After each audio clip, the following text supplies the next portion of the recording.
the vast, whispering cornfields of rural Kansas, some secrets are buried deeper than the roots, and some harvests are far more sinister than grain.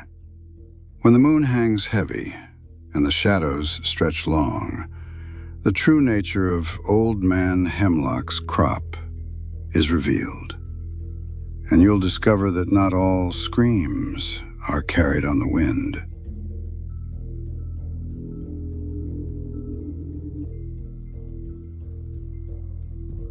The summer heat in rural Kansas clings to you like a shroud. It was my first season working for Old Man Hemlock, a farmer whose land stretched further than the eye could see, mostly corn. Miles and miles of it, rustling and whispering secrets in the dry wind. I was fresh out of high school, looking for a way to earn some cash before college. The promise of good pay, no questions asked, sounded perfect. I should have asked more questions. Old Man Hemlock was a strange one. Never spoke much, just grunted and pointed. His eyes, though, they were the unsettling part, always darting like he was looking for something that wasn't there, or maybe something that was, and he didn't want you to see it. He lived alone in a dilapidated farmhouse surrounded by his endless fields. No family, no friends, just him and the corn. My job was simple enough: drive the combine, load the grain, and occasionally help with repairs. The days were long, the sun relentless, but the work was honest, or so I thought. It was during the late-night shifts, when the moon hung heavy and full over the fields, that things started to get off. I'd be out there, the combine's engine a steady roar, the corn stalks falling like soldiers before me, and I'd see them, shadows moving.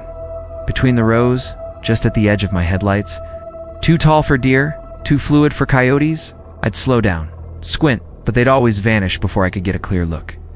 Just tricks of the light, I told myself. The heat, the exhaustion, the feeling of being watched, it never left. One night, the combine choked. A rock, probably. I climbed down, flashlight in hand, to inspect the blades. The air was thick with the smell of cut corn, and something else, something metallic and sweet. I shone the light into the machinery, and that's when I saw it. Not a rock. A bone. Too large for any animal I knew, bleached white and splintered. I pulled it out, my stomach churning. It looked human. I dropped it, scrambling back into the combine, my heart hammering against my ribs. I didn't tell Hemlock.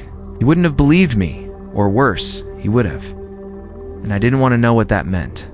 The shadows became bolder.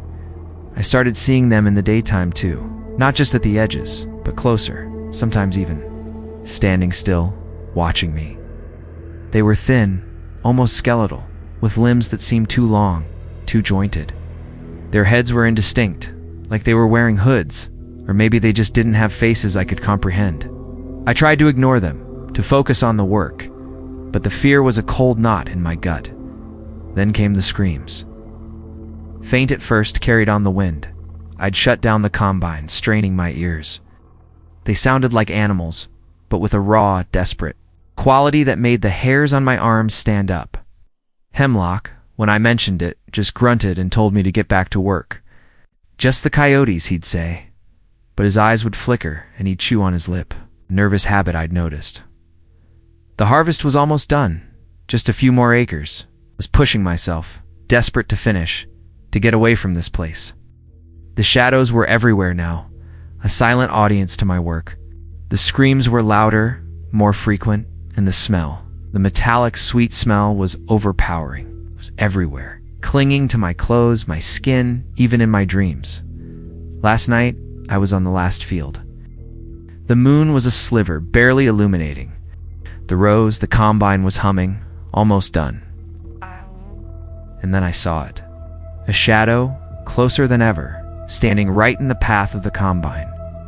I slammed on the brakes, the machine shuddering to a halt. The shadow didn't move. It just stood there, waiting.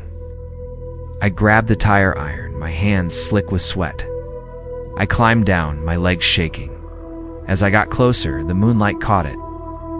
It wasn't a shadow, it was a person, or what was left of one. Emaciated, skin stretched taut over bone, eyes sunken in black. It was wearing tattered clothes, covered in dirt and something else. Something dark and sticky.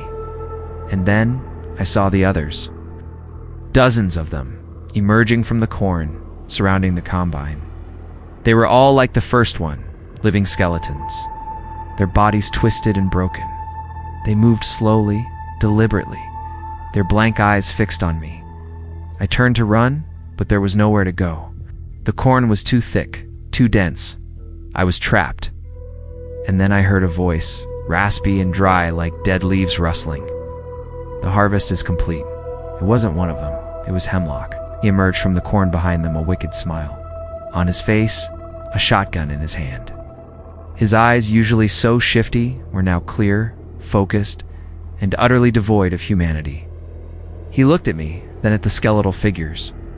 "They're hungry," he said, his voice a low chuckle, "and you're the last of the crop." I looked at the figures, then back at Hemlock. The truth, cold and sharp, pierced through the fog of my fear. The bones, the screams, the shadows. It wasn't some rival engineer or a psychological breakdown. It was real. Hemlock wasn't just a farmer. He was a harvester of something far more sinister. And these were his previous harvests, his livestock. I tried to scream, but no sound came out. The skeletal figures began to close in, their movements slow, deliberate, terrifying. I saw the glint of the moonlight on their teeth, too many teeth, too sharp, and I knew, with a chilling certainty, that the silence of the Kansas cornfields would soon claim another victim. And this time, the only sound would be the tearing, the dripping, and the cracking of my own bones.